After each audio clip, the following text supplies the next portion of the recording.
కాపుల నుంచే కాదు అన్ని కులాల నుంచి అండ పెరుగుతుంది. ముఖ్యంగా కాపు కులం ఎప్పుడూ కూడా నిలబడి ఉంటుందని చెప్పి చాలా స్పష్టంగా తెలియజేస్తున్నాం. అమ్మా, మీకు ఎలాంటి ఇబ్బంది వచ్చినా ఒక్క పిలుపు ఇవ్వండి.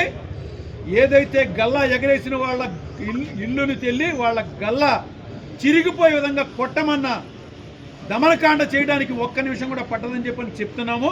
మరొక్కసారి ఈ యొక్క ఇలాంటి ఘటనలు కానీ ఎక్కడైనా కాపు కుటుంబాల మీద కానీ ఎక్కడైనా కానీ చేశారని తెలిసిందా, ఇక అదే మీ అందరికీ చివరి రోజు అని చెప్పని కూడా నేను చాలా స్పష్టంగా తెలియజేస్తున్నాను.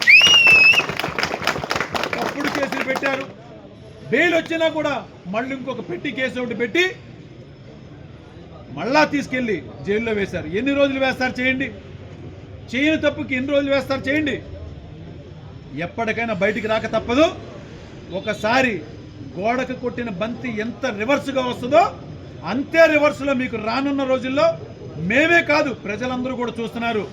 తప్పనిసరిగా మీరు చేస్తున్నటువంటి ఒక తప్పుడు ప్రచారానికి, మీ యొక్క సులాభాల కోసం, రాజకీయ లబ్ధి కోసం ఇంతటి నీచమైన దుష్ప్రచారానికి ఒడిగడుతున్నటువంటి మీ అందరికీ కూడా 2029 ఏ కులం ద్వారా మీరు బలం పుంజుకుని అధికారంలోకి వచ్చారో మేమందరం ఏకమయ్యి మిమ్మల్ని భూస్థాపితం చేస్తామని చెప్పని 2029లో తిరిగి మీరు అధికారాన్ని కోల్పోతున్నారని చెప్పని చాలా స్పష్టంగా తెలియజేస్తున్నాను.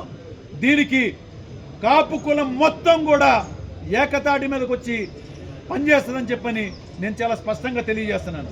జోహార్ విఎం రంగా, జోహార్ బెబ్బులి రంగా, వర్ధిల్లాలి కాపు ఐక్యత.